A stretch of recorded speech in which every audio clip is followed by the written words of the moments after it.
প্রিয় ভিউয়ার্স, আমরা গত ক্লাসে দেখেছি পেজে ওয়াটারমার্ক দেওয়া, কালার দেওয়া, বর্ডার দেওয়া ইত্যাদি। তো আজকে আমাদের computer program and freelancing problem সলভে তোমাদেরকে শুভেচ্ছা ও স্বাগতম জানিয়ে শুরু করছি আমাদের 15তম এপিসোড। তো আজকে আমাদের এই 15তম এপিসোডে যা থাকছে তা হচ্ছে লেআউট মেনু।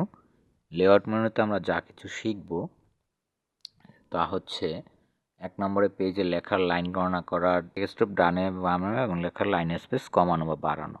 তো আমরা এখানে কতগুলো লেখা দেখতে পাচ্ছি। আমরা এই যে প্রথমে লেখাগুলোকে সিলেক্ট করব, আশা করি তোমরা সিলেক্ট করতে পারো এখন। তারপর লেআউটে ক্লিকের পরে লাইন নাম্বারিংয়ে ক্লিক, আমরা এরপরে কন্টিনিউয়াসে ক্লিক করব। তাহলে আমরা এখানে দেখতে পাচ্ছি যে এখানে কতগুলো লাইন, আমরা এখানে 15টা লাইন লিখছি। এক ক্লিকে আমরা সেটা বুঝতে পারি এবং নানে ক্লিক করলে আবার চলে যাবে।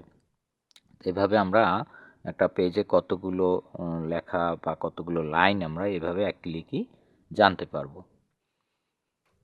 আশা করি তোমরা ব্যাপারটা বুঝতে পেরেছো।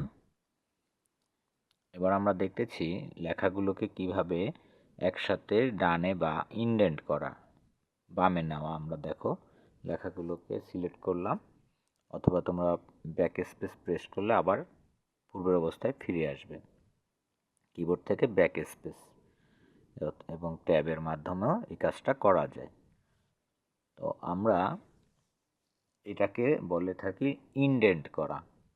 বিশেষ করে আমরা যখন করি, মানে লেখার পরে বা দরখাস্তর পরে, যেমন বিনীত নিবেদক, এই লেখাটা যখন ডানে নিতে হয় তখন এভাবে আমরা ডানে নিতে পারবো।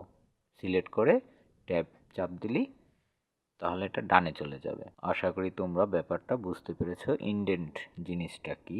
তো আমরা এবার দেখব এটার স্পেসিং, প্যারাগ্রাফ স্পেসিং। দেখো আমরা যদি পয়েন্টটা কমায় দিই স্পেসিংয়ে বা বাড়ায় দিই তাহলে, বা লাইন স্পেসিং, দেখো আমরা যদি পয়েন্টটা কমায় দিই স্পেসিংয়ে বা বাড়ায় দিই তাহলে লেখাগুলো কিন্তু অনেক দূরত্বে চলে যাচ্ছে। তো আমরা সাধারণত অটোতেই রাখি,